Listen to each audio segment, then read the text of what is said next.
Let me start by indicating that there's going to be three parts to this seminar. An introductory 10 minutes where I kind of get you mentally warmed up, if you will, for the theoretical material to follow. Then there's going to be a listing of an actual concrete training program, and a break whereafter Brian Johnson's going to do a practical. So let's just get started here with the introductory material. While I will be providing you today with an actual training program, actually later in the seminar, I want you to know from the outset, ladies and gentlemen, that my purpose today, my primary purpose, is to teach you something meaningful, of value, that is, about a logical approach to the subject of productive bodybuilding exercise. Logic is, after all, man's method of gaining knowledge, which is his means of survival and is therefore of most fundamental value in human existence. Man is not an instinctual creature, as you've been reading about in especially the Weeder magazine. Instincts cannot coexist in a creature whose fundamental defining characteristic is his conceptual or cognitive faculty, which can only be used by a volitional choice. Now, don't let some of these words frighten you. You came here to learn something today, hopefully of value. Where words are new, don't be afraid. Write them down and look them up later on. You might find that they will prove of great value in your future thinking and learning. Instincts, audience, are a form of knowledge that is hardwired into animals and therefore guides them not volitionally by choice, but automatically and unerringly. Man is a conceptual being who gains and uses knowledge only through an act of choice, a process of thought, or a volitional cognitive effort, as stated previously. And it is because one must exercise his power of choice, specific effort of will to initiate and sustain a process of thought that many just refuse to do it. They apparently find the effort involved too much or not to their liking. As a humorous side note here, years ago when I was working for Joe Weeder out of his offices in Woodland Hills, one of his top editors and I were joking about the Weeder instinctive principle when my cohort had me cracking up, saying, "Mike, if people were to follow their instincts, here they wouldn't lift weights at all, they would defecate and urinate on them." Wasn't that funny, huh? Having been brought up in an anti-rational culture, many are not taught to value logic and thus never achieve what I refer to as intellectual self-sufficiency. That is, the ability to think logically, rationally, and to judge independently for yourself. What's the use, ladies and gentlemen, of having muscles that would do credit to an adult gorilla when you can't even think effectively about a subject like bodybuilding, which is of passionate concern? Most people have uncritically accepted faith as a means of knowledge. Faith, in fact, is the opposite or the antithesis of reason. It is literally the blind acceptance of ideas for which there is no sensory proof or rational evidence. Along with the idea that you should judge not, you also hear the other admonition, keep an open mind. The idea that one should not judge or that he should keep an open mind is actually very dangerous, literally. It is used to keep you confused by suggesting it is a virtue to plausibility to everything. Obviously, not everything can be true. Since some ideas you read about contradict other ideas, how can they all be true? Simple logic. And remember, that's what my purpose is here today. In addition to providing you with an actual training program, I'd like to teach you at least something of value about a logical approach to bodybuilding. No, you should not be concerned with developing an open mind, but an active mind, one that treats ideas critically, seeking to distinguish truth from falsehood. The approach of most bodybuilders to training from the start amounts to little more than a blind leap into the dark. Throughout life, we all, you and I, everybody, were inundated by innumerable theories on every subject, from religion to philosophy, to politics, to the healing arts, nutrition, and bodybuilding science. And because so few in our culture were taught to think rationally or to judge critically, most of us are left disconcertingly confused when confronted with the necessity of making intellectual choices, such as which training theory to employ.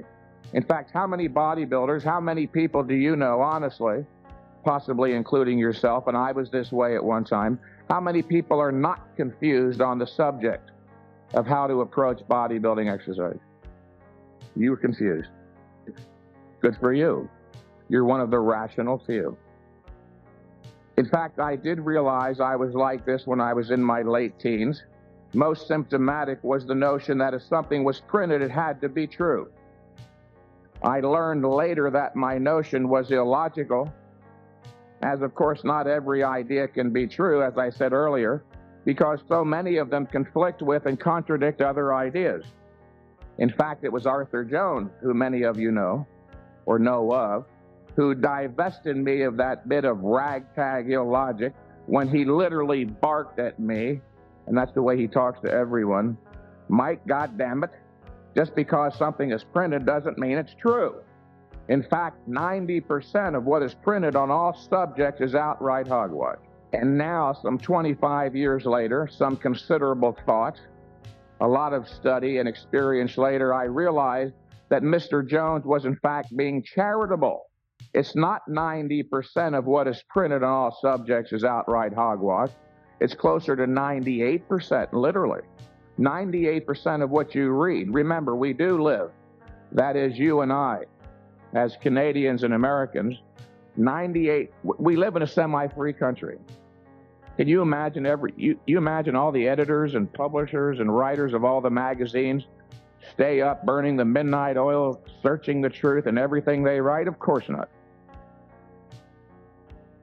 Understanding this, audience, is a first step towards developing your critical ability. Your critical ability. The concept of critical ability is new to some people. Like I suggested earlier, you're here today to learn. Just because you hear new concepts, new terms, things that might be unfamiliar, don't just bypass them or let them scare you. Write them down and think about them later and incorporate them into your thinking. As much as this seminar is about the human body and its improvement, this seminar is actually more about the human mind and its improvement. Why? Why would a seminar on bodybuilding also be about the mind? Because obviously, logically, you don't have to be a genius. We all know this on some level of awareness. Human intelligence, not instincts, is what makes it possible to understand anything at all, including exercise or bodybuilding science. And that which is most interesting to all of us, namely us, we the member of the species man. As someone once said, the divine spark in the great chain of being. We human beings are the highest of all living species on earth. It has been averred all too often by many, even those in the bodybuilding field, that we bodybuilders are dumb and stupid, which simply isn't true, as evidenced by the number of phone calls I receive every single day, all day long, 7 days a week, 365 days a year. I receive phone calls every day from people from all walks of life, including physicists, doctors, chemists, stockbrokers, students, tradesmen, truck drivers, people who were obviously very productive, quite bright and intelligent, who also just happen to be bodybuilders. I will not talk down to you today on the assumption that you, the audience, so lack intellectual depth that you are incapable of exercising the mental effort required to integrate knowledge of a higher order. Nor will I insult your intelligence by expecting you to accept anything that I, Mike Mentzer, have to say merely because I won a handful of bodybuilding contests. So what? Big deal. We have scores of bodybuilders who have won more contests than I have, and they couldn't even spell or define the word exercise science. It is only on the basis of grasping the logic of an argument that one should agree as to whether or not it's true. Nor will I bore you with the type of intellectual pablum or baby food you've read so often in some of the muscle magazines. Just in case you hadn't noticed, the vast majority of articles written on the subject of training consist of little more than a series of arbitrary, biblical-like commandments. Thou shalt perform 4 sets of this exercise, and thou shalt perform 5 sets of that one. Why? Never any reason. Blank out. No logic, no explanation. You see, audience, the realm of the intellect, the human mind, which again is the central focus of today's thought, is much more demanding than the average bodybuilding writer realizes or recognizes. And that formulating a valid, non-contradictory theory of training requires knowledge not just of human physiology, but man's method of gaining knowledge, again, logic. A mere passionate discharge of the arbitrary contents of one's subconscious onto a piece of paper is just that, intellectual vomit. As a man of reason, I act only on the basis, or I seek to act only on the basis of understanding the reasons for doing something at all, which is the way all human beings should proceed. And that once again is what this seminar is about. I'm not here just to give you another training program and expect you to blindly follow it. Would that be worth the $40 and the time you expended to come here today? This seminar is about a reasoned, principled, logical approach to the subject of productive bodybuilding exercise. One that can be understood by anyone, everyone willing to exercise the required mental effort. I presume, after all, that you came to Mississauga today because of your enthusiastic desire to achieve your muscular potential, maybe for personal reasons, to be Mr. Ontario, the Canadian champion. There might even be those in here who aspire to be Mr. Olympia. And most important, that you, the audience, already understands that the basis of a rational, logical approach to bodybuilding or any other arena of human endeavor is the recognition that only the specific appropriate knowledge can lead you to engage in the purposeful action required to successfully achieve a goal. In fact, that's my favorite statement in the whole seminar. I'm going to repeat it. The basis of a rational, intelligent, logical approach to exercise or any other arena of human endeavor is the recognition that only the specific, appropriate knowledge can lead you to engage in the appropriate action required to achieve a goal. We all kind of sort of know that on some level of awareness, but if you don't explicitly state it periodically, it kind of loses impact in your own thinking. You're here to gain specific knowledge. No, the material in today's seminar is not infinitely complex, but it's not intellectual pablum either. I am asking you, cast aside all your other concerns for the next few hours, get intense mentally, focus on the logic of my ideas, and once and for all, clear up any and all confusion. That won't be a problem for you since you're already unconfused, and that's fine. I'm not laughing at you. It's no fun being confused, is it? Or uncertain. Then, audience, you will be able to proceed with the greatest power possible to a human being, the power of certainty. One of my favorite words, intellectual certainty. Not muscular power, but the power of certainty, which can only be gained when you truly grasp, fully recognize the power of ideas, the realm of the intellect. There does exist a viable intellectual discipline, exercise science.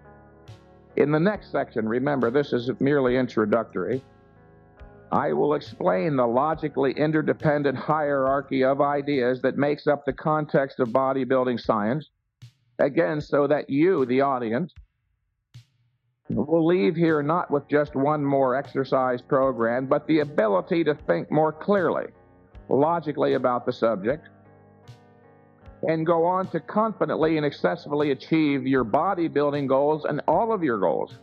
In fact, while learning to think logically about bodybuilding, you'll learn something about the nature of thought itself, which you can then extend to other areas of life and lead a more rewarding and more fulfilling life overall. Before concluding this introductory section, audience, I'd like to address one important point that will serve, in fact, as a direct prelude to the next part of the talk.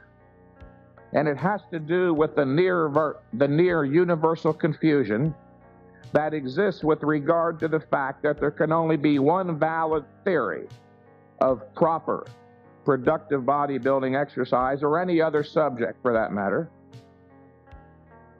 This subject is essentially responsible for most of the failures in bodybuilding, and I can tell you unequivocally, without any slightest doubt or uncertainty, more bodybuilders fail to achieve their goals than succeed. Most bodybuilders, probably most of you in here like I did at one time, I'm not putting you down, wherever you're at with your thinking, most of you, I was there at one time too, but I'm a little bit older than most of you and I've had more experience. I've learned a lot in the last 20 years. Most bodybuilders make the mistake of approaching the subject of bodybuilding training with the idea that all theories have some merit or are of equal value. Then they waste precious time frantically looking into all these different theories, hoping that somehow, someday, some way, they'll find one that works. And as a result, literally, I'm not exaggerating here for effect, I talk to bodybuilders every day from all over the world, literally every day, all day, 7 days a week, 365 days a year, and I do a lot of seminars. The most salient characteristic of the vast majority of bodybuilders I meet is that they are confused, and the confusion results in their not achieving their goals. Most bodybuilders literally fail to achieve their goals, which is why they're perpetually asking questions of anybody and everybody they can. They come to seminars all the time. You know what I'm talking about. Again, how many bodybuilders do you know who are not impotently bewildered, disconcertingly confused? At least 99%. In fact, it could not possibly be true that all, or many, or even two training theories are of equal merit. You have to keep in mind here what a theory is. A theory is a set of abstract principles which purports to be either a correct description of some aspect of reality and/or a guide for successful human action.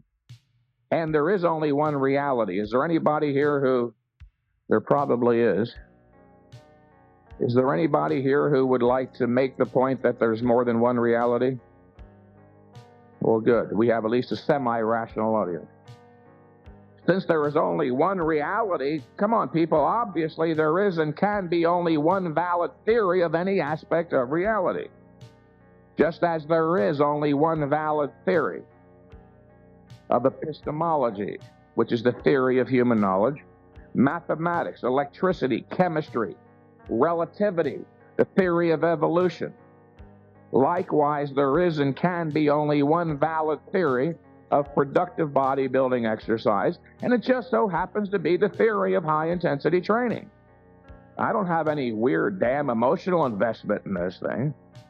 It just so happens to be that the one valid, logical, non-contradictory, in fact, It's the only theory. The theory of high-intensity training is the only theory that exists qua theory, which means as the theory is defined. A set of abstract principles, logically connected, which purports to be a correct description of some aspect of reality.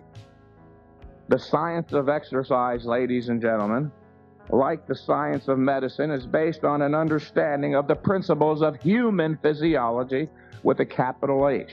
That means they apply to everybody. After all, unless Pollock and his people are here, I would say we're all members of the species human beings,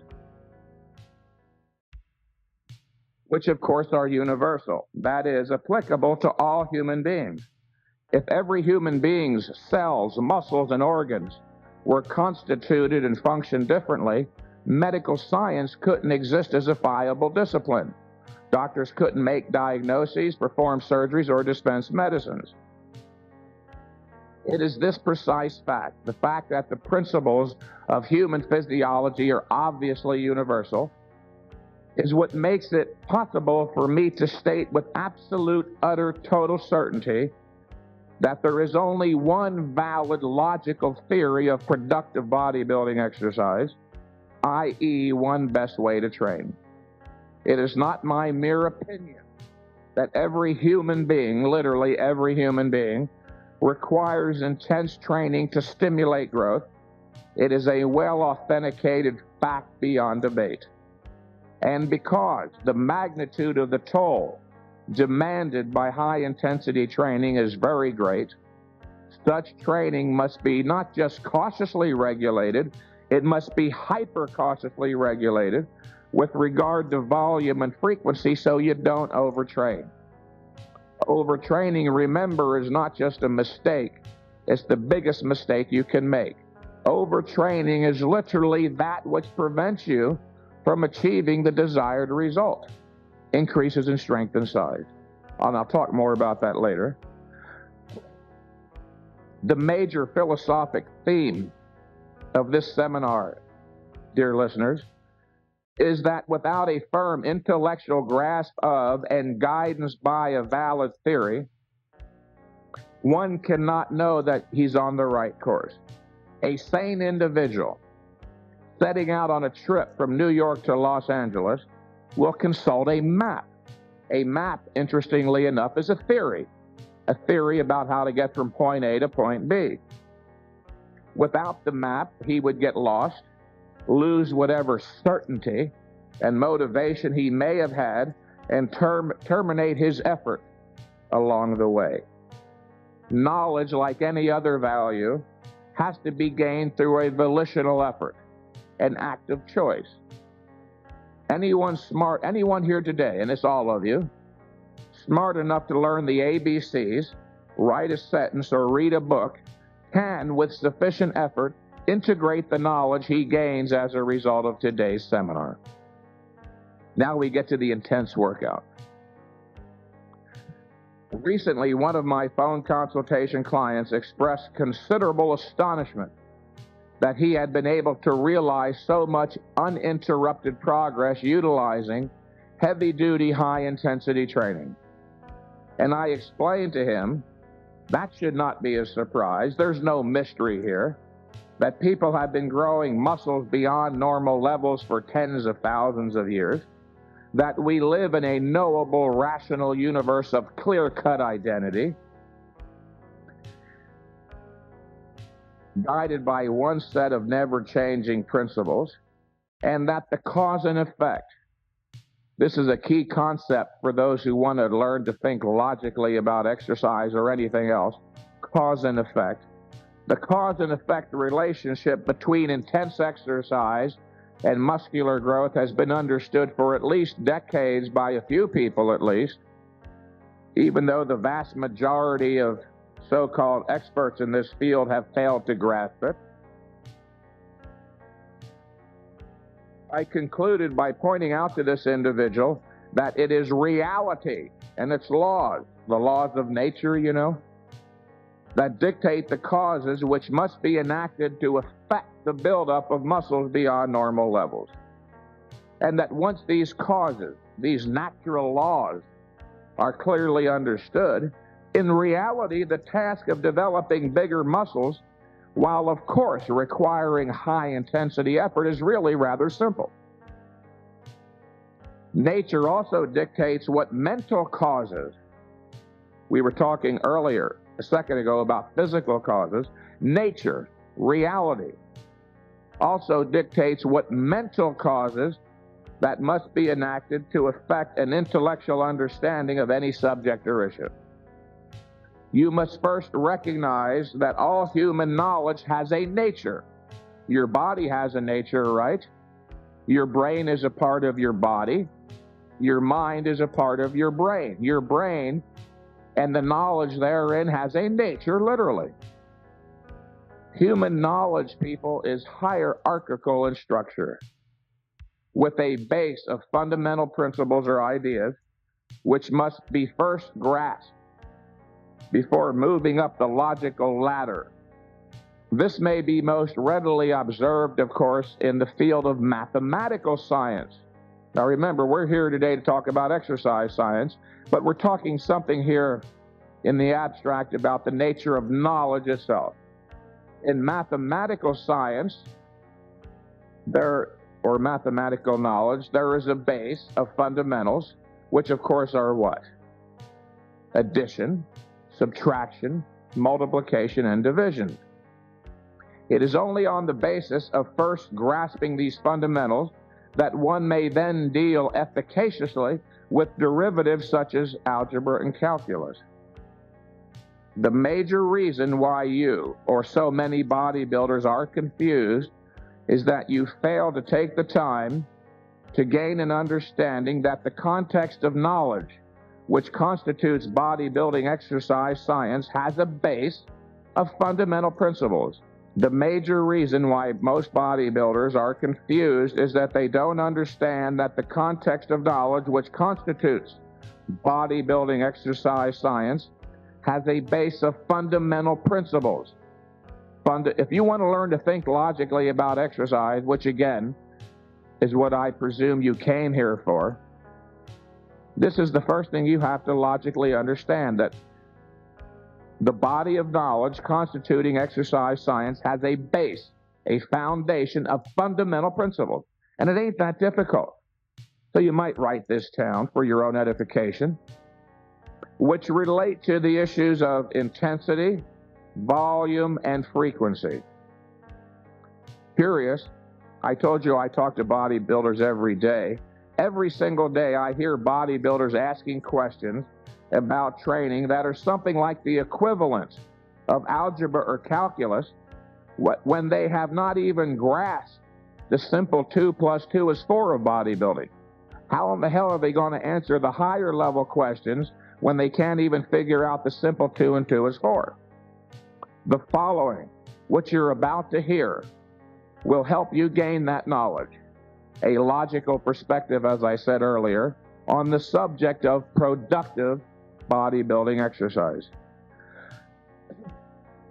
Audience, let's approach the subject of what makes muscles grow beyond normal levels like a good exercise scientist might. Now, you have to use your imagination here, because I have yet to meet a good exercise scientist, but just use your imagination a little bit.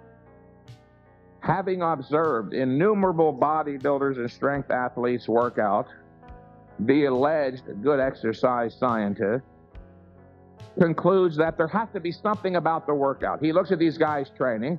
There has to be some variable, some element, something he can identify and say, hey, look, this particular thing, that's what makes muscles grow, right? Why do you lift weights? There has to be something about the lifting of weights, something you can isolate and identify and say, hey, this is the growth stimulus. Logical? What could it be? What is it about the workout that causes the muscle to actually grow? How does he find out? Where does the good exercise scientist launch his investigation? Well, the most likely place is to start by looking at one of the more readily observed qualities or attributes about the things that exist in reality, which is quantity, the volume, the number. In this context, of course, the exercise scientist would concern himself with the number of sets being performed. Since people who perform no weight training exercise possess little muscles or muscles of normal size, and those who do lift weights possess larger muscles, maybe, just perhaps, maybe growth stimulation is directly related to the volume of the exercise. In order to test his hypothesis, or hypothesis as Arthur Jones pronounced it, I'm not sure what the correct pronunciation is, the hypothesis, in order to test his hypothesis, the good exercise scientist observes numerous individuals training over a period of time during which the volume of the exercise grows progressively greater and greater. But something is terribly wrong. Beyond a definite limited point, increased volume results in a complete lack of progress. And any further increase in volume, the subjects inevitably, invariably, in every case grow weaker and their muscles atrophy. So, what may have initially appeared obvious now is not so obvious. The growth stimulus cannot be directly related to the volume, to the quantity of the training effort. If it was, the training subjects who train the most would have the biggest muscles. While the notion that more is better is attractive in its simplicity, it just doesn't work. Let's look for a moment, audience. Let's take a moment and examine the implicit logic in that idea. More is better means literally that. More is better means what? More is better means fucking more is better. You can't fail. There's a built-in guarantee. It's so obvious to certain of us in here, we wonder why the rest of the world can't grasp it. More is better means more is better. There's a built-in guarantee. You cannot fail. If 20 sets are good, if 20 sets give you good results, then why stop there? 40 will give you even better, and 80 even better still, and 120 better still, and just keep training on to infinity. Just take off of work for 3 months, train 18 hours a day, and in 3 months you'll look like Dorian Yates. We'll all succeed. As I'm wont to say in many of my recent articles, the science of productive bodybuilding exercise, for Christ's sakes, is not infinitely complex, but there's a lot more to it than the childlike notion of Joe Weider's more is better. For Joe Weider, more money is better than less. Then in his brilliant thinking, he concludes, well, since more money is better than less, more training has to be better than less. In fact, that one idea has actually hurt Joe himself and the whole bodybuilding, fitness, and nutritional supplement industry. More bodybuilders quit training than stay with it because they try the idea more is better, and after 2 years of no results, they say, I'm either morally deficient, I'm suffering from some who knows what, I can't make it, I'm just going to give up. The most important issue in bodybuilding is that there is a right way to train. Only if people train properly and make progress are the people involved. People like me selling books, doing articles, people selling supplements, are we going to make more money?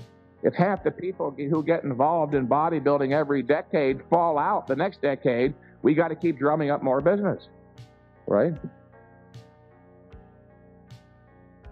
So there you are, the obvious tenuity, the monumental absurdity of the volume argument, all wrapped up in a singular, childlike, stupid notion that more is better.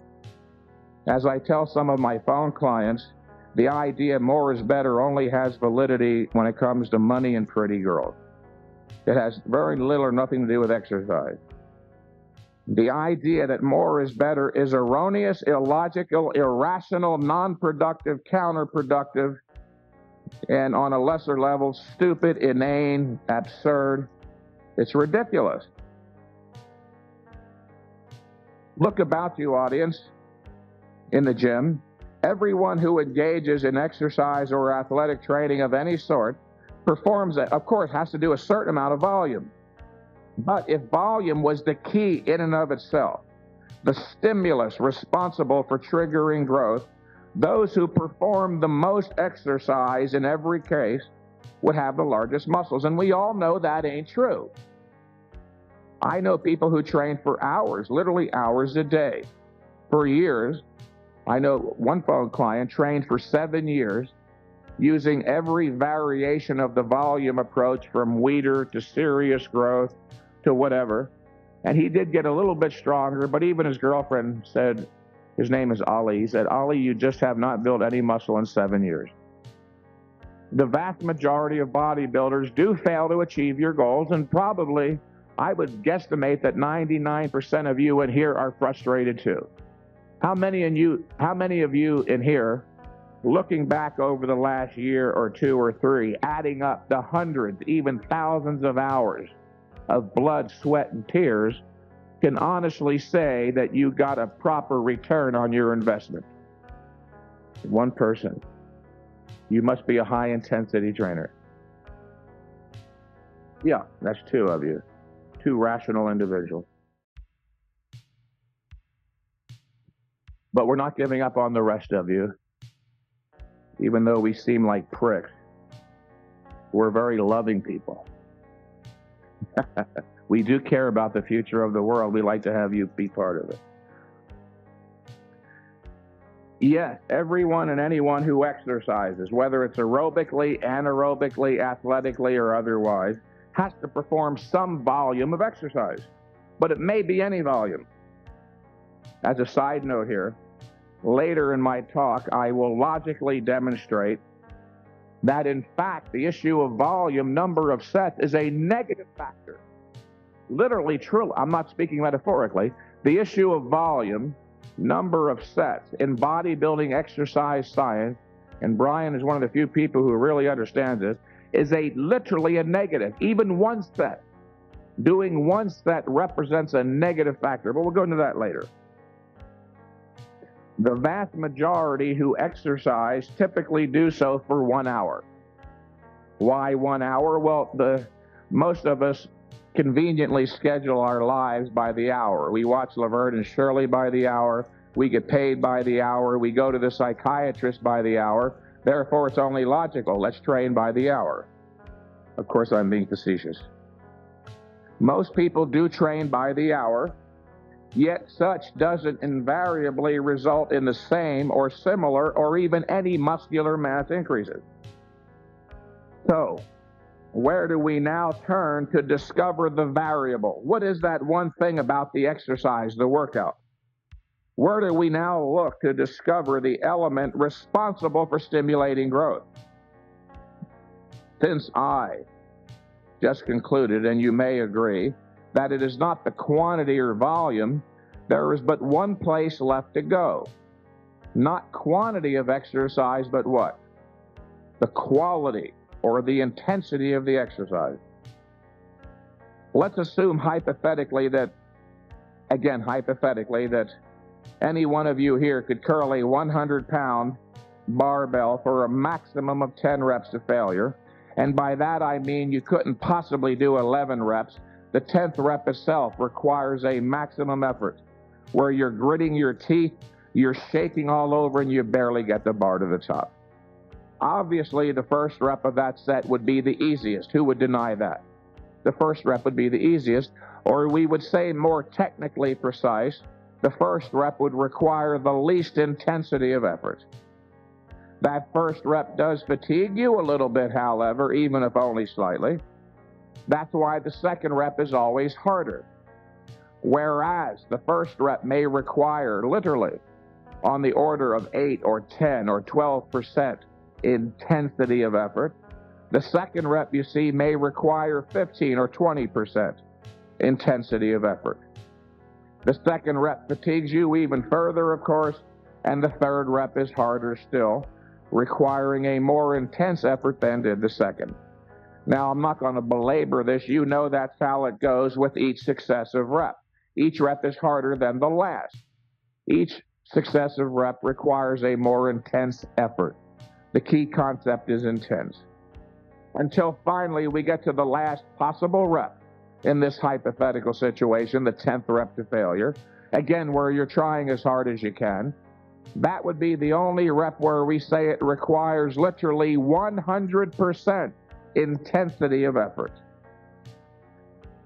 My question to you is this: which rep of that obviously would be the most, I shouldn't use the word obviously because it sounds like I'm leading you here. Which rep of that would be the most productive in terms of stimulating an optimal size and strength increase? The first rep, which is the easiest and least intense, or the last rep, the hardest one? The only rep requiring 100% intensity of effort. The last rep. Now, I've had some people in the past say the first rep. That was either because they were anxious or they didn't have normal, intact, functioning brains. And that's okay, because some people aren't born with normal, intact, functioning brains. Yes, of course, the last rep would be the most productive, not the first rep. In fact, if you could curl, again, hypothetically, 100 pounds for 10 reps. Now, you would never do this, but hypothetically, for some weird, strange reason, you only ever just did the first rep, then you put the bar back down on the floor, never attempting a second, third, fourth, fifth rep. Would you ever grow? No. It's too easy. There's not enough intensity of effort. The intensity, to be more specific, the intensity of the stress on the first rep of a set of 10 is not sufficiently threatening to your body to warrant an adaptive response. That is a strength and size buildup. Just like you couldn't get a suntan sitting in front of a 100-watt light bulb. I don't care how long you sat there or how much phosphogene suntan lotion you rubbed all over your belly button. That 100-watt light bulb is not intense enough. The intensity of the stress doesn't threaten your skin sufficiently to warrant an adaptive response. Not a muscle buildup, but a suntan buildup. You see, audience, most people think of developing a suntan or developing larger muscles as something merely cosmetic. And by cosmetic, I mean to improve your appearance. But of course, nature couldn't care less if you were a blonde Adonis on the beach with a 22-inch arm.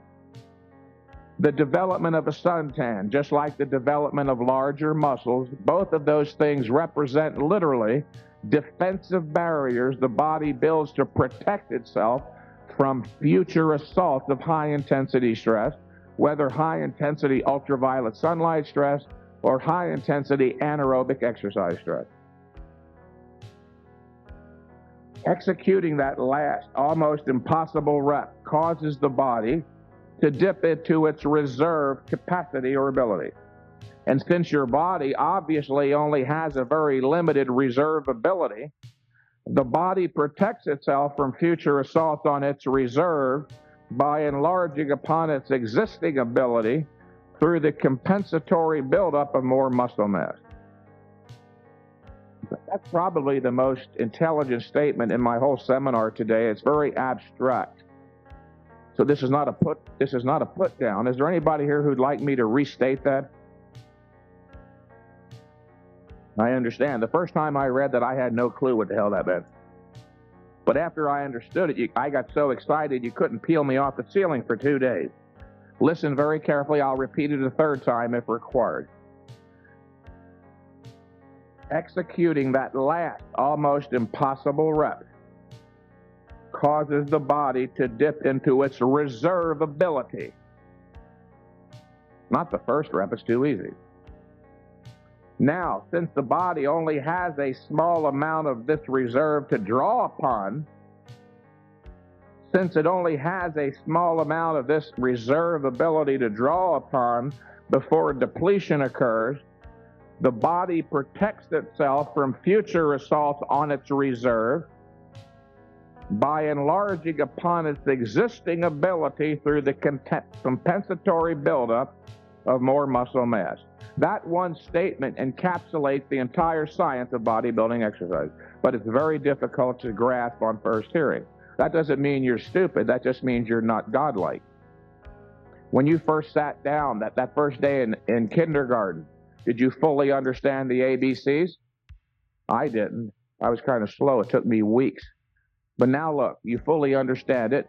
You've integrated the ABCs into words, words into sentences, sentences into paragraphs, paragraphs into books. Work with that concept. There were a few people who got excited properly by that. Think about that later on and you'll fully understand the actual science of exercise.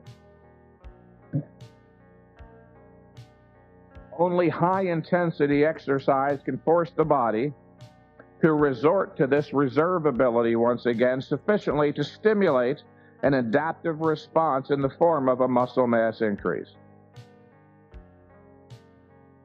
Repeating tasks that are well within your existing capacity do nothing to stimulate growth. If you can curl 100 pounds for 10 reps and all you ever try is 10, your body has no reason to grow. You have to attempt tasks that are beyond your existing capacity. That's what stimulates growth. And of course, how does the bodybuilding orthodoxy and exercise science have you train? Not to failure. Oh no, there's something apocalyptic, frightening, dire. Don't train to failure. You might grow a third eyeball or hair on your tongue. Don't train to failure. It's dangerous. Well, Brian Johnston and I and a bunch of at least tens of thousands of others in the world have been training to failure for 20 years. It never bothered me. There's nothing wrong with training to failure. You have to train to failure to stimulate a strength and size increase. Again, this is the point. Repeating tasks, T-A-S-K-S, repeating tasks that are well within your existing capacity do nothing to stimulate growth because you can already do it. Your body already has the capacity to curl 100 pounds for 10 reps. It's only when you try that impossible 11th rep that you stress the existing capacity, you stress or endanger the existing reserve, and the body seeks to protect the reserve by enlarging upon its existing capacity so that no longer will that 11th rep seem like a threat. Did you follow that? Okay, thank you. I could leave right now. I feel fulfilled.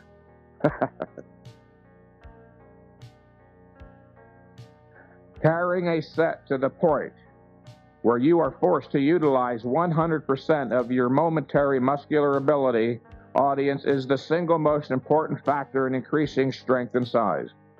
Working to a point of momentary muscular failure, where another rep is impossible despite your greatest effort, ensures that you pass through the breakover point, or that point in the set below which you go and growth will not be stimulated, and above which you grow and growth will be stimulated. Interesting to note here, even the detractors of high-intensity training force theory have to admit that the last rep of a set is the most productive. Think about it. All these people, many of them knuckleheads, who claim high-intensity training theory is bunk. Now, what's the first principle of the theory of high-intensity training? The principle of intensity.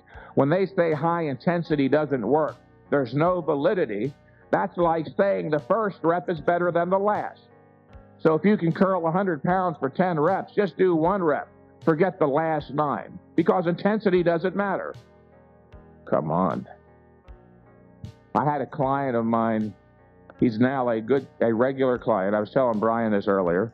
He called me several months ago. He was in a quandary. He said, Mike, I don't know. I'm awfully confused. I don't know if I should sign up with you or Charles Poliquin.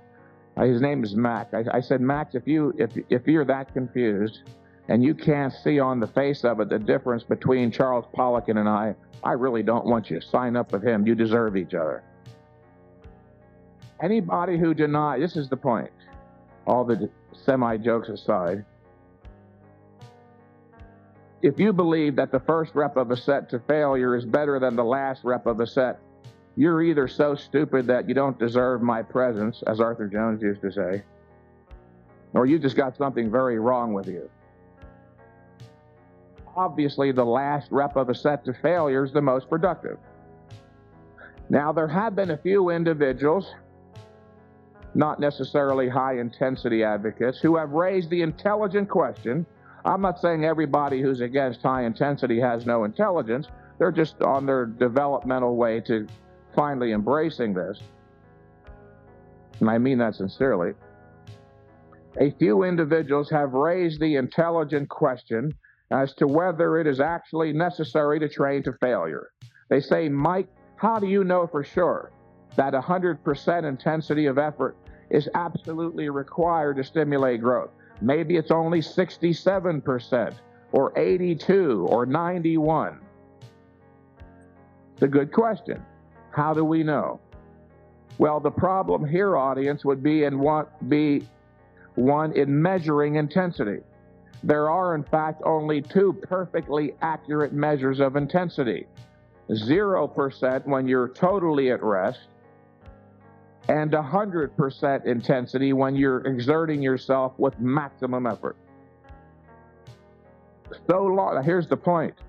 So long as you are exerting yourself with 100% intensity of effort, you will have passed through every possible breakover point. 62%, 79, 84, 93. As long as you go to 100, you pass through every possible growth stimulation point, you see. That's why we keep stressing train to failure. It's not going to hurt you. Not only is it desirable, it's absolutely necessary so that you know you stimulated growth. Does that help anybody? Most of you know this already. No? It's new material. Some of this is a little bit abstract, I know. But if you listen, you take notes, and you reflect on what you wrote down later. Again, just like the first time you sat down in kindergarten, you didn't fully understand the ABCs.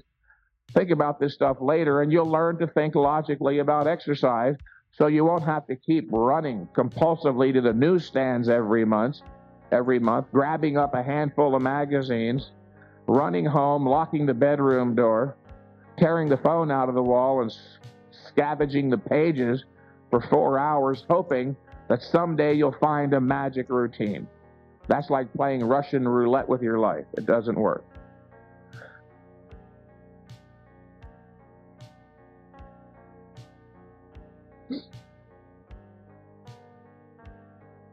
Man's specific physiological characteristics dictate what training causes must be enacted to achieve the desired effect. That is, an optimal increase in strength and size. Not my opinion, not the whim, the will, or the wishes of the majority, but nature. Nature requires what you've got to do to stimulate growth. The primary causal determinant, the first cause,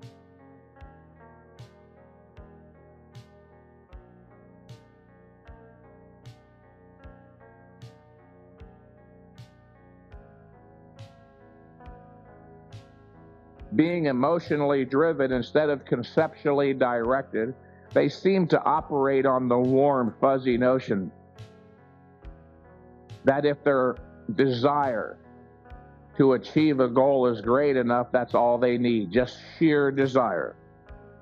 And never having made it a policy to check for inappropriate mental habits, they semi-consciously resort to the unchecked, unchallenged notion, again, more is better.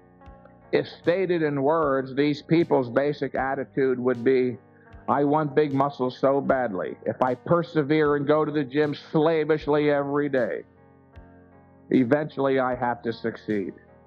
After all, everything I've heard in the culture, everything I've read suggests that if I'm relentless, if I'm a slave to my art, through sheer dint of unrelenting effort, I will succeed. Which is Arnold Schwarzenegger's favorite concrete-bound concept. Just keep trying, just sweat, don't ever give up, and eventually you'll succeed. You know how many people have failed with that idea? Every failure.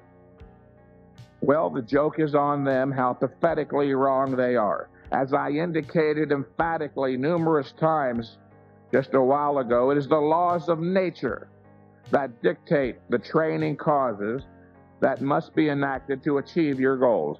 Neither a wish, a whim, a hope, a dream, a wish, or desire. is sufficient to cause a muscle mass increase. I don't care how special your mommy thinks you are, how long you pray to God at night, that is not enough to affect a buildup of muscle mass beyond normal levels. Neither is the application of a false idea or theory blindly accepted.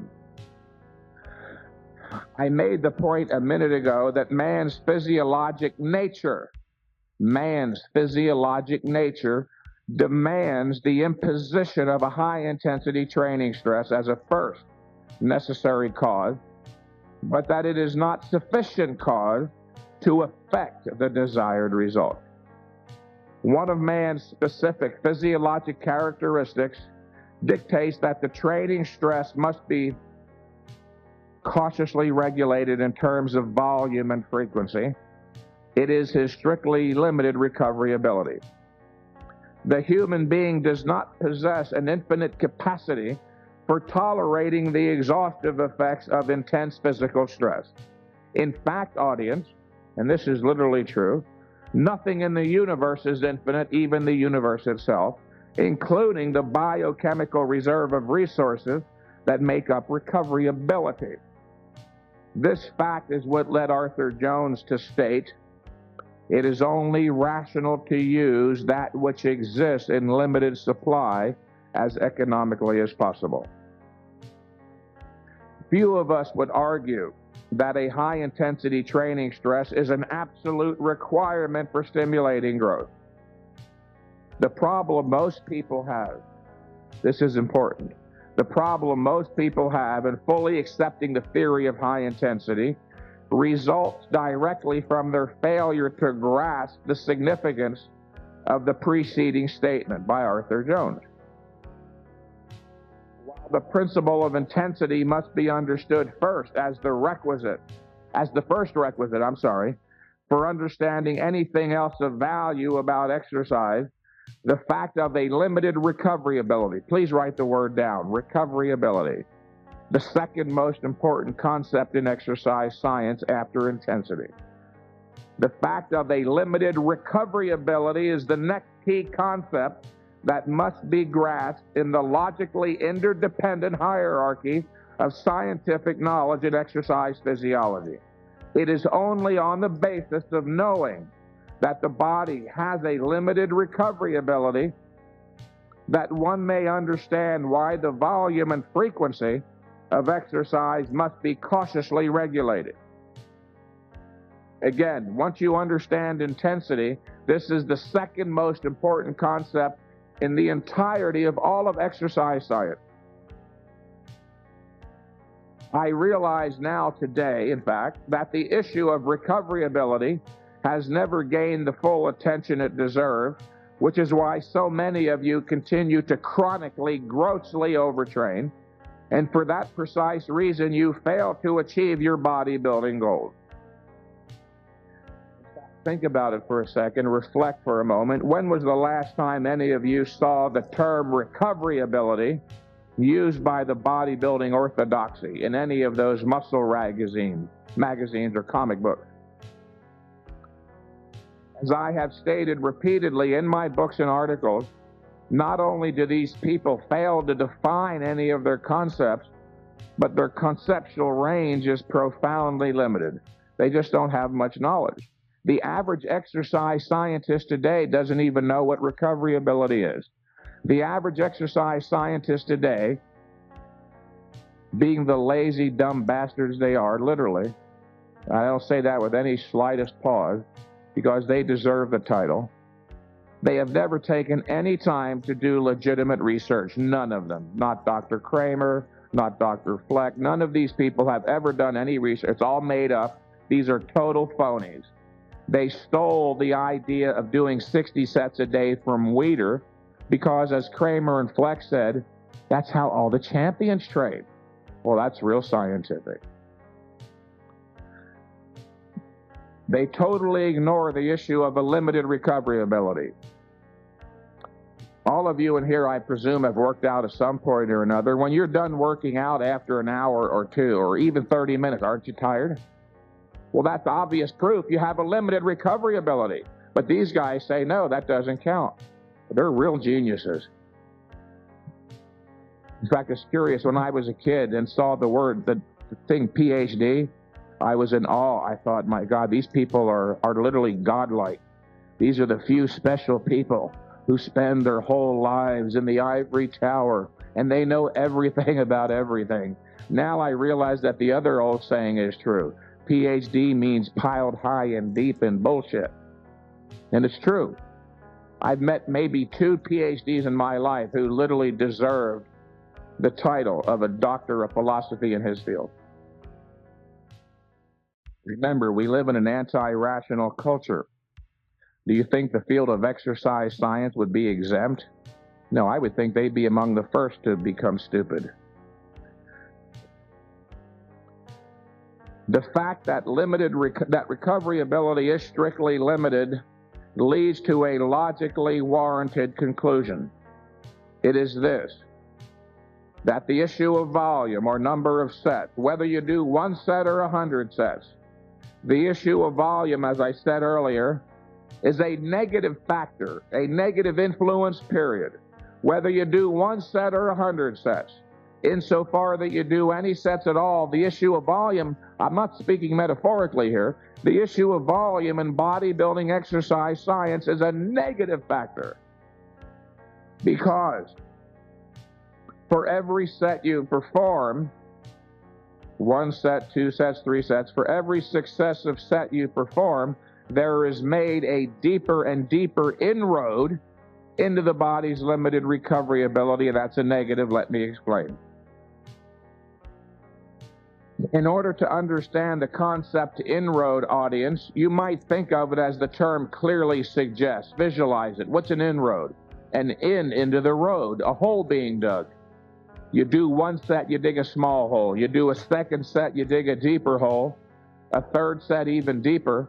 That's a negative thing, because the deeper and deeper that hole gets, the deeper the inroad, then that much more of your recovery ability has to be wasted on filling the hole, or recovery we call it, leaving that much less left over for building the mountain on top, the muscle. But of course you have to do at least 1 set to have a workout. Remember how I started this section on volume. I said the issue of volume is a negative factor, period, literally, even 1 set. But of course you have to do at least 1 set to have a workout. Ideally, we could somehow figure out a way to stimulate growth with 0 sets. That way none of your body's recovery ability would be wasted on filling the hole, recovery. It would all be used for overcompensation, building the mountain on top, and you'd grow so damn fast it would stagger the imagination. But of course, as of today, and I'm working on it, I haven't figured out yet how to stimulate growth with 0 sets. On occasion, I have had a phone client ask the question, Mike, would it really make a difference? Hold on a second, I'm missing something here.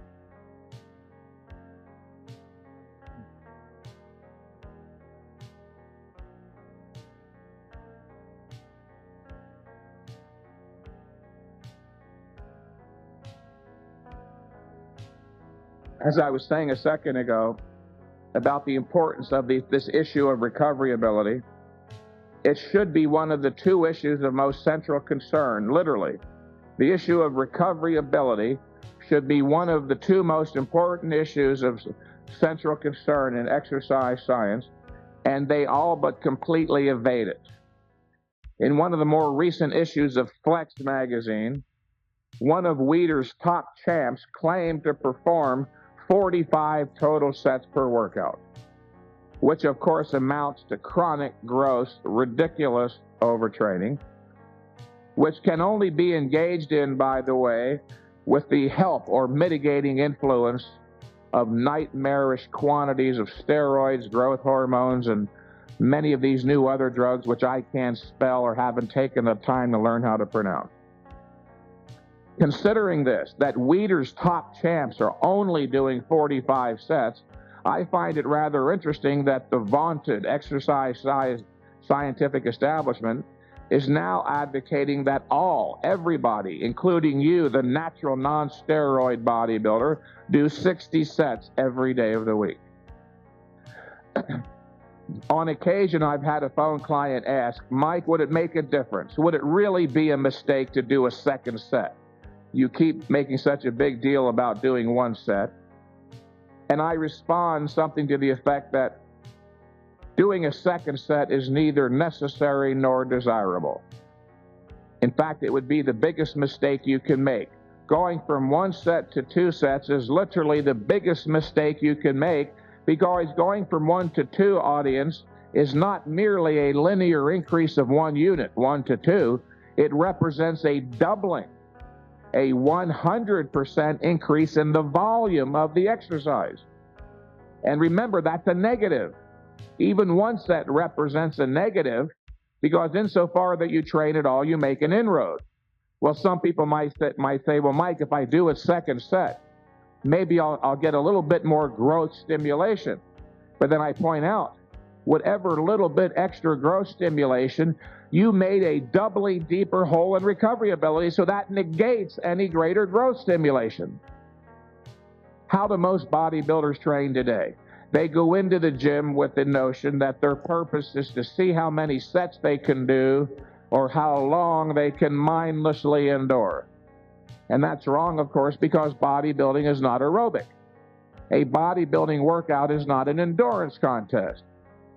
In fact, it used to be when I signed up new clients locally down at Venice, California, by the end of the first workout, my new client would look at his watch and he goes, but God, Mike, that was only 16 minutes. I feel like I can do more. And my stock reply would be, but sir, if I'm to take your statement at face value, I would have it you'd like me to train you until you can't do anymore, and you have to leave the gym in an ambulance. The point I'm underscoring here again, audience, is that your purpose as a bodybuilder is not to go into the gym to either prove or improve your endurance, but merely to stimulate growth with one set to failure. Now, if you don't like the standard of notation 1, and I understand this, yes, I'd rather have $100 than $1 too, but we're not talking about economics here. If you don't like the number 1 in this context, look at it this way. Let's say you're doing a set of 10 reps to failure on the pull downs. You're doing the positive reps slowly under control, putting maximum stress. You're holding it statically for 2 or 3 seconds, and then lowering for several seconds. Do you see where each rep is actually made up of 3 units? The positive, the static, and the negative. Times 10 reps, you really did 30 units of work. If you don't want to call it one set, say, let's do 30 units of work. That'll make you feel a little better. Again, the point I want to make here, even if one extra set might contribute some slighter growth stimulation, which it won't, you also made a 100% greater inroad into recovery ability, making it that much harder to recover from the workout, let alone build a mountain on top of the muscle. I want to discuss now the third fundamental principle of exercise science, ladies and gentlemen, the one relating to frequency of training. The single major cause of your failure to experience meaningful progress as a volume bodybuilder, or possibly even a high-intensity bodybuilder, relates to overtraining. If you think I'm overstating it, or I mention the issue of overtraining too often in my articles, you're mistaken.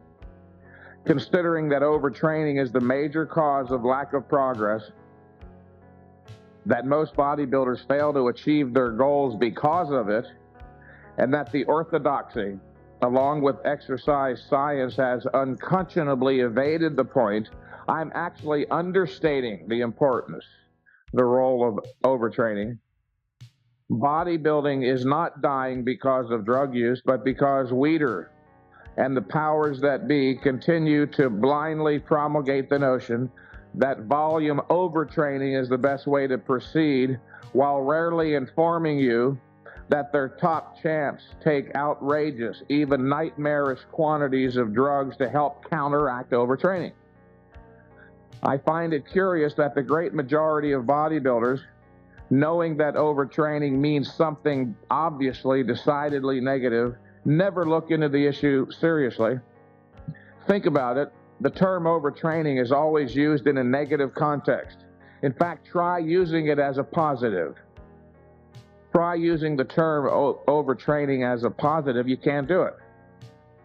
By definition, overtraining means performing any more exercise in terms of both volume and frequency than is minimally or precisely required to stimulate growth. The majority of bodybuilders today still seem to operate on the notion that their purpose, as I said earlier, is to go into the gym to see how many sets they can do, how much they can take, or how long they can mindlessly endure. And that is wrong because, again, bodybuilding is not aerobic. In other words, ladies and gentlemen, a bodybuilding workout is not an endurance contest. Bear in mind that your actual, literal purpose as a bodybuilder is to go to the gym and intelligently, rationally, logically, knowingly do what nature requires merely to activate the growth mechanism, then get the hell out, go home, rest, and grow. Many bodybuilders today apparently still don't understand that the big picture in bodybuilding is comprised essentially, I emphasize the word essentially, in fact, you might write this down. I'm going to elaborate on this next crucial point for a few minutes. Then we're going to go into an actual outline of a real training program. This is the last crucial point. Most bodybuilders today do not understand that the big picture is comprised essentially of two elements of equal value. I emphasize the word equal. By equal value, I mean literally 50-50, not 60-40, not 70-30, but 50-50. The first element, the first 50% of the big picture, obviously, yes, of course, is the actual workout. Who would deny that? But just as important, the other 50%, not one iota less important than the actual workout, is the rest period between sets. And here's why. The workout, you must understand, does not actually produce. The word is produce. The workout does not produce muscular growth. Remember, the workout is merely what? A stimulus. It stimulates what? The body's growth mechanism into motion. It is the body itself that produces the growth, but only if you leave the body undisturbed by further exercise stress during a sufficient rest period. Or you could say it simply, in other words, if you don't rest enough, you don't grow enough, if at all. Now, here's the crux of the problem. How does anybody know with reasonable certainty that enough time is elapsing, in fact, between workouts? The answer is to be found in the following. Immediately upon the workout, you don't feel the same as you did before the workout, do you? You're tired, exhausted. There's a deficit. In addition, just don't throw it at me. In addition to the personal experience of feeling fatigued, you have also exhausted, in the technical sense, a considerable portion of your body's resources or recovery ability, which were used to fuel the workout. Recall from earlier that the extent to which you work out or do a number of sets, you make what's called a what? An inroad. A key concept in exercise science. You make an inroad. You dig a hole into your recovery ability. The first thing your body must do after the workout is not grow, but what? Recover. Fill the hole. Overcome the inroad, the deficit. Or as Arthur Jones used to like to say very eloquently, compensate for the exhaustive effects of the workout. Put back what was used up. Put back what was there before the workout. And here's the important point related to that. The process of recovery, overcoming the inroad, filling the hole, is not completed zippo in 5 minutes after the workout. In fact, the completion of the recovery process itself may take several days, a week, or longer, depending upon the individual and his age, existing condition, the training stress, his nutritive equilibrium. It can take the body several days or longer to complete the recovery process before the body even has a chance to start building the mountain on top, which is overcompensating building the muscle. And if you train again before the recovery process is completed, you will short-circuit the growth production process shy of 100 possible units. That's correct. The recovery process alone may take several days to be completed. And here's the proof. Every bodybuilder in here of any experience has had the experience of performing a tremendous leg workout, let's say on a Friday afternoon after work. And then after resting all weekend, you wake up on Monday and you're still generally fatigued. Your legs may feel more or less recovered, but you still experience a sense of generalized or systemic fatigue. You know what I mean? One of the chief sources of confusion on the issue of frequency, this is very important, one of the chief sources of confusion on the issue of frequency is due to bodybuilders not realizing that exercise, in addition to having a localized effect on the muscle you're working, also has a systemic effect. A systemic effect. One must rest long enough between workouts to allow for localized muscle recovery like the legs or the arms, which again takes place actually rather quickly. But also you must allow enough time between workouts to allow for systemic recovery, which takes considerably longer. In fact, a good friend of mine, one of the guys who writes for my website, a very brilliant fellow named Dave Stapleton, who some of you may know, said one of the most intelligent things in this regard I ever heard. He said, Mike, we should not be prescribing rigid formulas for frequency. Each client should base his training frequency from his own progress chart. Let's say one workout you go up phenomenally, 55 pounds on the deadlift.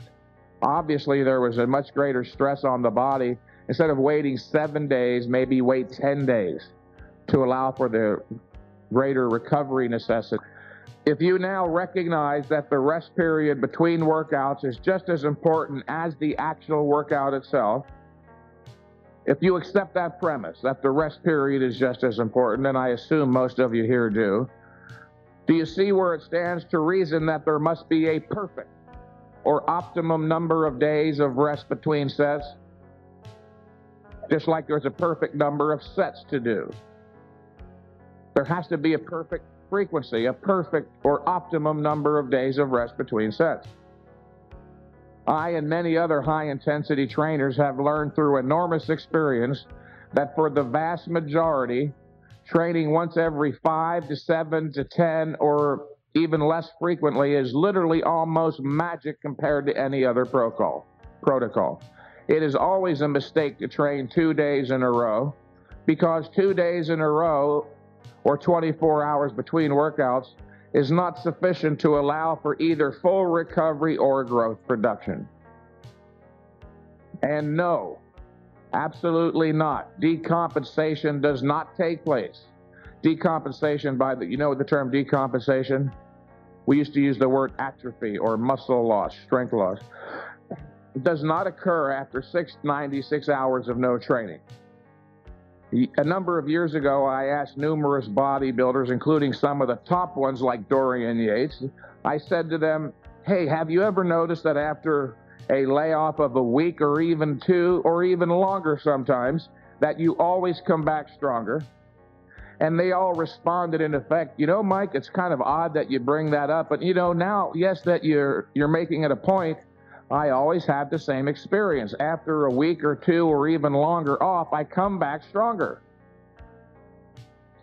Well, if these individuals, if you come back stronger after a layoff, you didn't decompensate. You're stronger.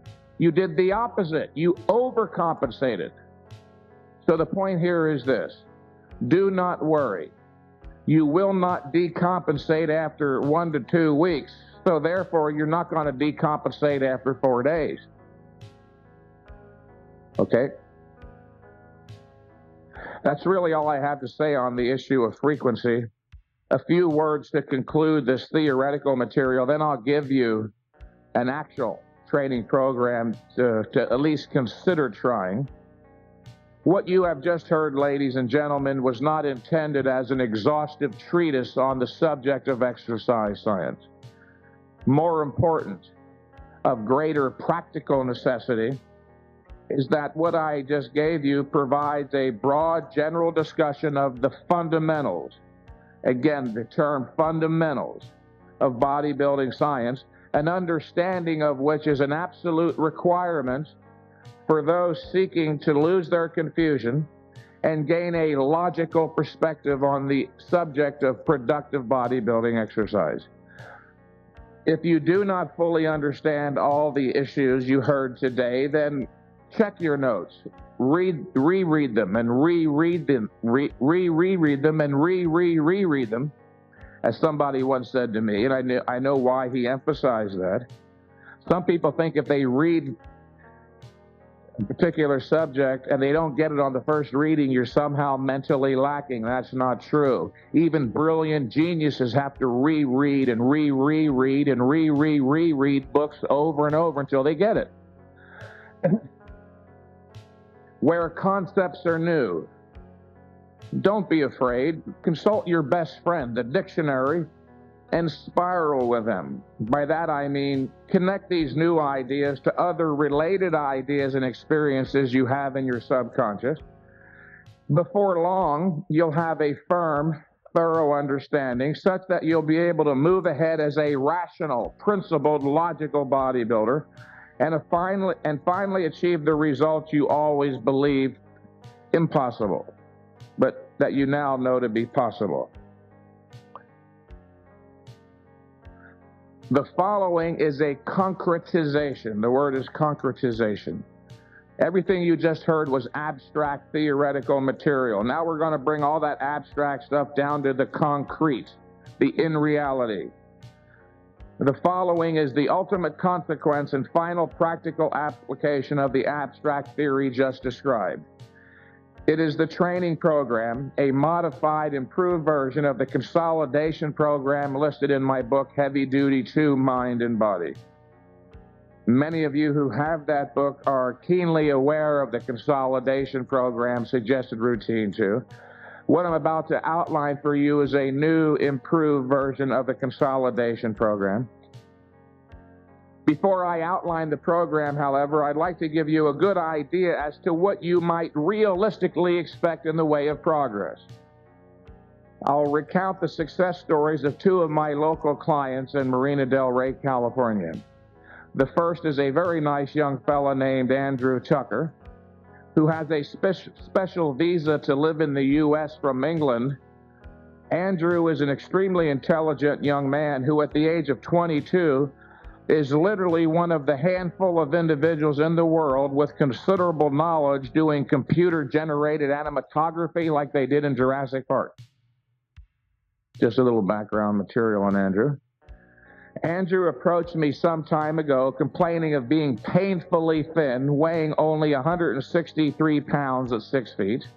I didn't think he was all that thin, but it did give him some psychological problems. With the program that I'm going to list for you today, where he did only 2 sets per workout once a week, Andrew is now up from 163 pounds to 210, and within 4.5 months. And his deadlift went from 170 to 380 in the same period. Not long after Andrew signed with me, another young fellow, John Kulikoff, one of my favorite clients, approached me also complaining of being painfully thin, which in this case he really was painfully thin. In fact, before his first workout, John and I sat down together alone to the side, where he confided in me that for his entire life he suffered enormous psychological complexes being so thin. He had tried every type of program, the Weider program with Metrex and the Stybex program with Weider's program. He tried everything you can imagine. Couldn't gain any muscle. He came to me and said, "Mike, you're my last resort." He was so thin. He was the type of guy you used to joke about in the locker room. You know, I hate to see this guy stand over the shower drain. We might lose him. He really was very thin.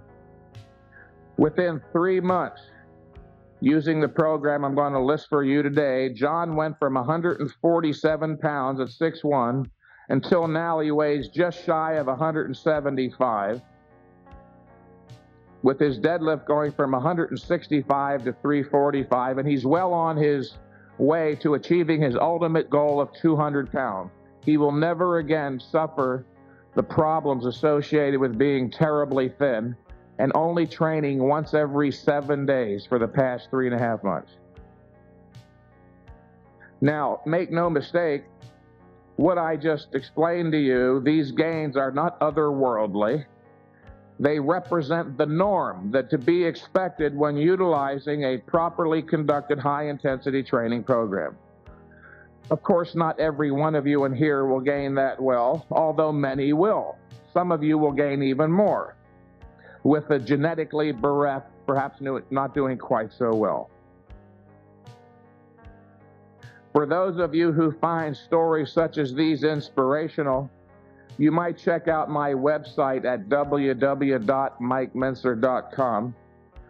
A number of these success stories have with them the phone numbers of the individuals listed so you can call them and check for authenticity.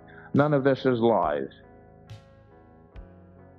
If you know nothing about high-intensity training and you hear it's possible to gain 25 pounds in 3 months and almost double your deadlift, it may sound impossible, but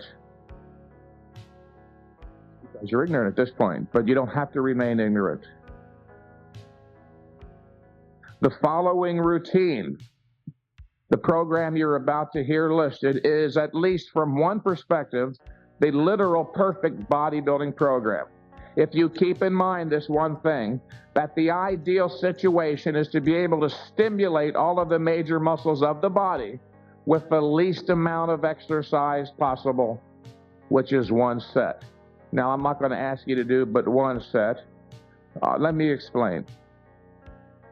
Bearing in mind all the while that, as I stated earlier, the issue of volume, number of sets, is a negative factor, period. Keep that in mind as you hear this. You will perform 2 different workouts referred to as workout A and workout B. You will do 1 workout a week.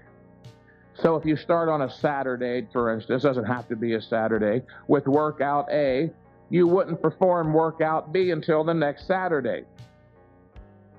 And if a scheduling conflict arises, as often happens, don't go back to the 6th day. Don't reduce the frequency. Go to the 8th day. And after 8 or so total workouts, take 2 full weeks off, then resume training once every 9 days, and for the following reasons. In fact, this is the most important issue in exercise science once you have first understood what you heard earlier, the fundamentals of intensity, volume, and frequency. After 8 or so total workouts, take 2 weeks off, then resume training once every 9 days for the following reason.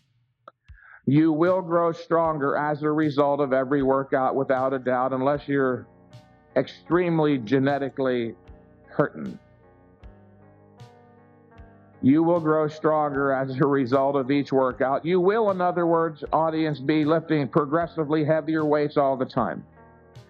Do you see where it stands to reason, dear listeners, that as the weights grow progressively greater, then the stresses also grow progressively greater too? Does that make sense? If you don't do something to compensate for the ever-growing stress, the stresses will reach a critical point such that they constitute overtraining. The first symptom, of course, will be a slowdown in progress. And if you continue with the same exact volume and frequency protocol, there will ultimately be a complete cessation of progress known as a sticking point. I, like everyone else up until recently, used to believe that you had to reach a sticking point. It was inevitable. Until I realized what I just told you, that if you're lifting progressively heavier weights, then the stresses are growing greater. You've got to compensate for them, or eventually the stresses reach a critical point and they constitute overtraining. This can be prevented by inserting extra rest days and taking layoffs. You should never have to reach a sticking point.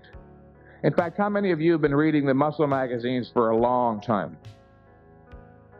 How many articles have you seen in the last 20 years where they address the issue of sticking points at all? Not that many. They evade the subject because they have no slightest clue as to how to answer it. If I can honestly say I contributed one meaningful thing to exercise, it's what I just explained to you. That as you get stronger and bigger, you don't do more exercise, you do less, because the stresses are growing greater. In other words, a beginner is too damn weak to overtrain. But as you grow bigger and stronger and you're handling 500-pound squats, you can overtrain very easily. So you don't train more as you grow bigger and stronger, you train less, and you'll keep growing. All right, let's move to the workout. Workout A will consist of, number one, a set of squats, preferably on a Smith machine, 8 to 15 reps to failure. If you don't have a Smith machine, don't worry about it. Just do regular old-fashioned free weight squats.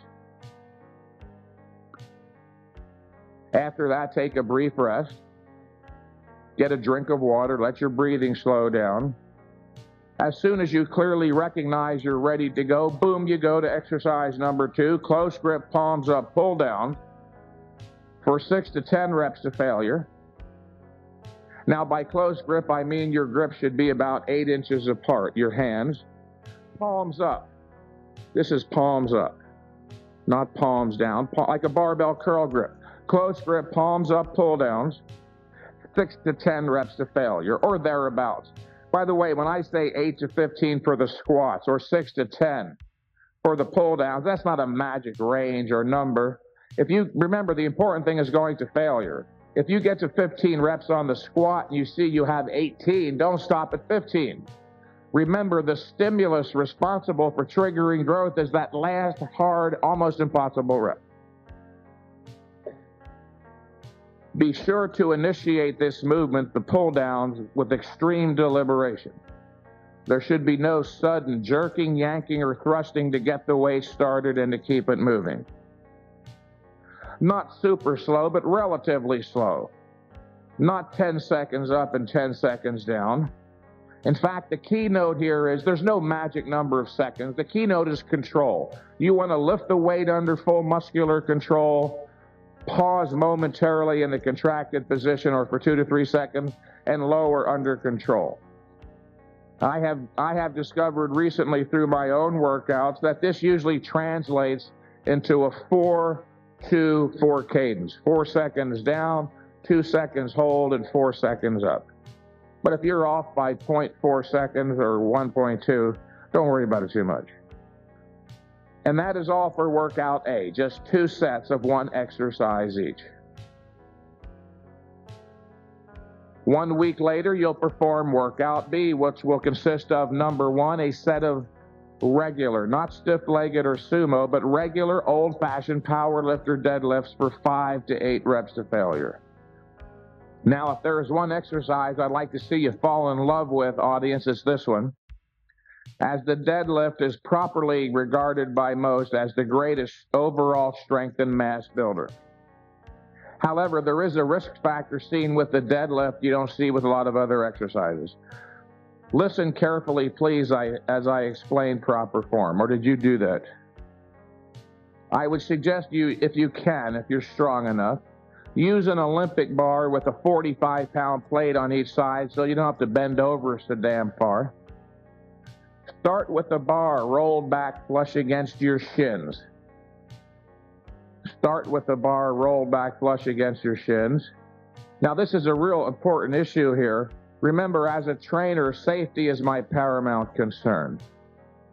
I'm not going to ask you to do dumbbell bench presses on a Swiss ball or heavy squats while jumping up and down on a trampoline like Poliquin would have you do. Grasp the bar with a slightly wider than shoulder width grip. Your hands should be interlocking. One hand is underhand, one hand is overhand. That way, if the bar slips either way, it slips into the other hand and it locks. Squat down in such a fashion that your hips or buttocks are at least slightly lower than your shoulders.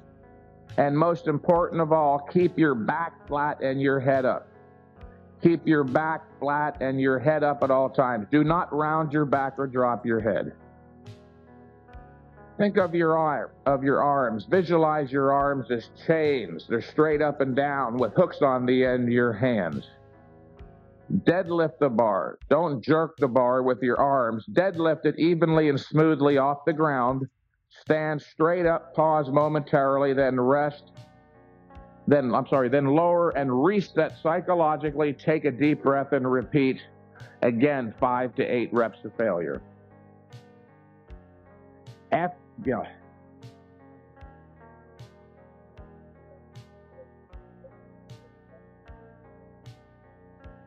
you're pumped. It pumps the lower back. Yes, as long as you don't, if you experience any slightest tweaking or your doubt about the sensation, it might be pain, check it out. Get it checked out.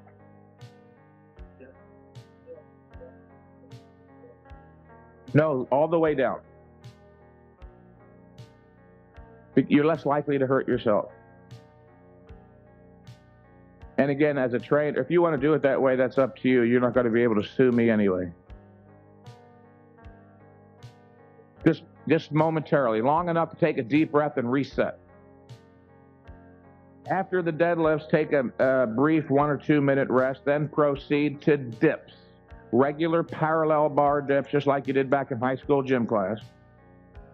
Do the dips like the pull downs under full strict muscular control for 6 to 10 reps to failure. If you can do more than 10 reps, as I rather suspect most of you can do, add weight. To emphasize the dip, think of the dip as the upper body squat. You cannot beat it. It is the best pec exercise in the world, the best shoulder and tricep exercise. If you don't have access to one or you can't do dips, try incline presses. And that's all for workout B. Now, I have no doubt what some of you are thinking. That's it, Mentzer? That's all? You got to be fucking crazy. Well, remember, the goal is not to see how many sets you can mindlessly endure, but to intelligently, knowingly, rationally, logically do only what nature requires to activate the growth mechanism and no more. Yes, there are hundreds of exercises you could do, but where do you draw the line? Very often when I tell a new phone consultation client to do this workout, he'll say, oh, but Mike, how about the leg curls for the hamstrings? No bent over dumbbell concentration curls like Arnold says for the lower outer 32nd of the bicep. How about seated calf raises for that special part of the calf? Or this for that, that for this, on and on ad infinitum. And I respond rather firmly, but sir, that's precisely what the hell you were doing before, and that was your mistake. That's what led you to call for my phone services, whether you realize it or not. Your problem, I continue, is that you so burned yourself out with all those sets trying to build in the detail. Why don't you build a 20-inch arm first? You see the point? Yes, there's 1,000 exercises you could do, but where do you draw the line? Remember, you're going into the gym just to activate the growth mechanism with the least amount of exercise possible.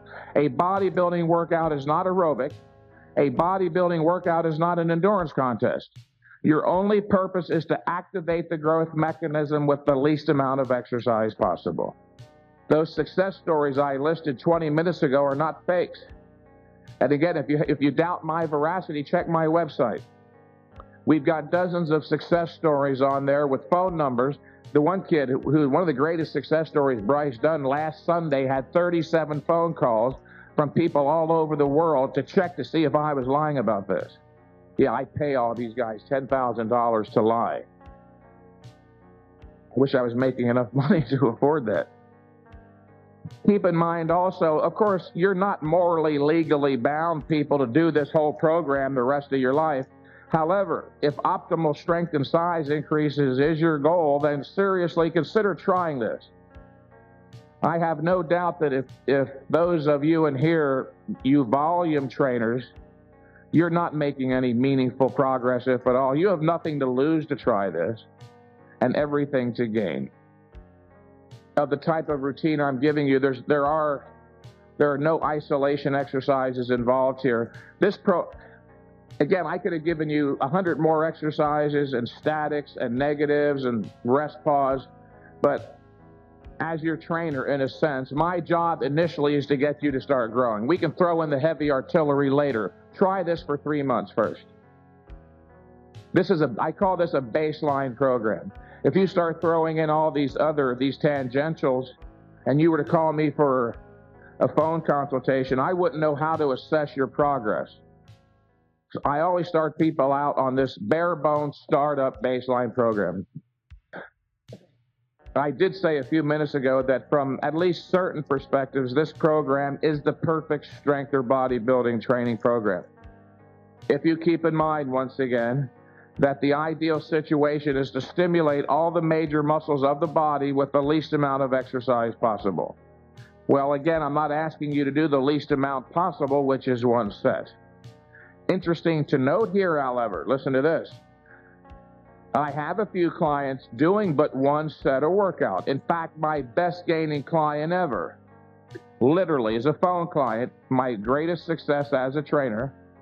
His name is Will Robertson. He's got considerable publicity on the internet, and there was an article published about him with photos, about a year ago in Master Trainer. This young fellow, Will Robertson, is a very bright 21-year-old with the greatest vocabulary I've ever seen with anyone that young, a brilliant young kid. He's an English literature major at the University of North Carolina. Here's the crucial point.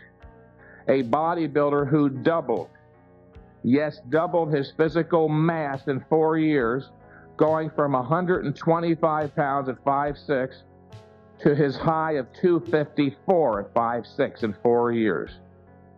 A few years ago, when Will first signed up with me as a phone client, he explained that he was having very severe psychological problems being so thin. Here's the kind of not so cute point. Now, at the other end of the spectrum, he informed me recently during a follow-up, he's having problems too. It seems that wherever he goes on campus, whether to the library to study, to the cafeteria for lunch, to classes, he is stopped all day long, incessantly, by teachers and students who are curious as to how he became so freakishly muscular. He just wasn't psychologically prepared for all the attention his enormous muscles would gain him. Anyway, to conclude, at this point in his training, Will is now only doing 1 set per workout, and he's still growing. Let's return to the why. Why is this program that I just gave you, from one perspective again, perfect? Well, let's look at the pull-downs. While most people think of them exclusively as a lat exercise, and they are very good for the lats, they are also very effective in working the rear delts. And it just so happens to be true, audience, the close grip palms up pull down is the best bicep exercise in the world, better than any curl you can do. Here's why. When you do a curl, whether it's a barbell curl, a nautilus curl, a dumbbell curl, whatever, you're working this muscle around a single joint axis, the elbow, which is why the stress is limited exclusively to the lower bicep, if you've noticed. When doing a close grip palms up pull down, on the other hand, you're working the bicep around the joint, the elbow joint, and the shoulder. The muscle is contracting more uniformly from both ends. And the dips. Again, I said think of the dips as the upper body squat. Dips are by far, without a doubt, they're unparalleled. They are the best exercise for pecs, delts, and triceps. Did any of you happen to catch or watch the Olympics from Atlanta a couple summers ago on sports? There were 3 Americans who worked the parallel bars, you may recall, 3 American gymnasts who worked the parallel bars that possessed pecs, shoulders and arms like those of an advanced bodybuilder, literally. Not just, kind of beginning bodybuilders, but advanced bodybuilders. One of my recent phone clients happens to be deeply involved in the world of gymnastics, and he knows those three guys. He told me that people ask them all the time if they lift weights, and they don't. They develop those big upper bodies doing dips. And then just last Sunday, I happened to tune in literally by accident to ABC Wide World of Sports and a gymnastics competition. At one point, they did a close-up of Ivan Ivanko. Have you ever heard of him? Incredibly heavily muscled guy. As he was putting chalk on his hands in preparation for the overhead horizontal bar where you do chin-ups mostly. As he supinated the palm of his right hand to put on the chalk, his bicep isolated and popped out. It looked as big and even more defined as most advanced, even professional bodybuilders. The point here is that this program will stimulate strength and size increases in all of your major muscles. My suggestion is that you do this workout regimen for at least 6 months in order to maximize your body's anabolic process. Yes, I know there's 1,000 exercises you could do, but you got to draw the line somewhere at the least amount possible. A few final points on the program. Don't make the mistake of gauging or evaluating the success of any one of these workouts based on pump or soreness. They are not important. If getting a pump was clear, undeniable, irrefutable proof that growth was stimulated, then all those knuckleheads I see down at Gold's Gym in Venice were right down the street from my office. They're not all knuckleheads. Some are in the process of learning, but these guys who continue to evade the truth and make the same mistake for 20 years are knuckleheads. These guys would have 39-inch arms by now because they've been getting pumped every day, twice a day, even 3 times a day for years. The pump, obviously, of course, is only temporary. I like it myself, but you're lucky if it lasts only 20 minutes. The main point is this. You won't know that any one of these workouts was a successful workout until the next time you do that workout. That is an important point, by the way. You should want to know that every workout was a successful workout. I'm still amazed at how many people are willing to train for months and literally even years and years with little or no progress. I personally will not tolerate one workout without lack of progress or with lack of progress. If I see there's no progress, I stop, analyze what I'm doing, and make the appropriate changes. As I tell my phone clients, look, there's a reason for everything in this world, including lack of bodybuilding progress, and the number of possible explanations is not infinite. Go to the fundamentals. Either you're not training intensely enough, and or you're doing too many sets, and or too many workouts. There's no other possibility other than you might be suffering from some undiagnosed disease like AIDS or whatever. And that's a possibility in this day and age. If you are growing stronger every workout, obviously a positive change is taking place in your muscle. That's how you gauge the success of these workouts. Not by pump or soreness, but the next workout, if you're stronger, didn't something positive happen? So the point here is keep a training journal. Record the date of each workout, list your body weight at the beginning, enumerate the exercises, list the amount of weight, and accurately record the number of reps, please, because even a 1 rep increase can be significant. You will grow stronger each and every workout from the program listed, and you will grow larger too, but only if you are obtaining adequate nutrition. Keep in mind the guiding principle: get a well-balanced diet.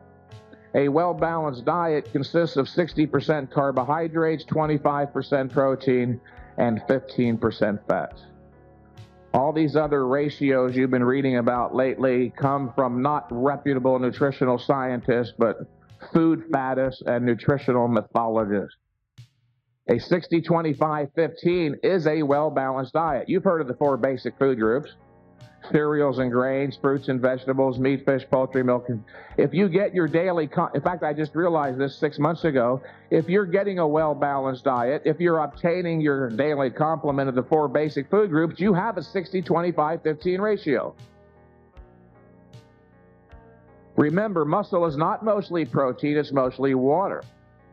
Now look at the word carbohydrate. The suffix hydrate means water. As you probably all know, the carbohydrate stores in the muscle becomes a chain of sugar molecules called glycogen. And every gram of glycogen stored in the muscle chemically bonds with and holds 3 grams of water. When you go lower than 60% carbohydrates on a high-intensity program, you're going to burn the glycogen out of the muscle, not restore it, and the water that was chemically bonded will leave the muscle too, and the muscle becomes flat, flaccid, and dehydrated. And if you stay on it long enough, you'll actually go into muscle catabolism. Your muscle will actually break down, go to the liver, and through a very complicated process called gluconeogenesis, will turn your own body's protein into sugar. So sugar ain't the bogeyman it's been made out to be. It should predominate in a well-balanced diet. You can optimize. You can make your recovery ability optimum for your own genetics by eating an adequate, well-balanced diet, but you can't, by stuffing in supplements and huge quantities of food, make it super great. No. There is no such thing as super nutrition, only optimum nutrition. Your body can only utilize so much nutrients. Any excess will either be excreted or turned to fat. All right, thank you very much again for coming out on a Saturday.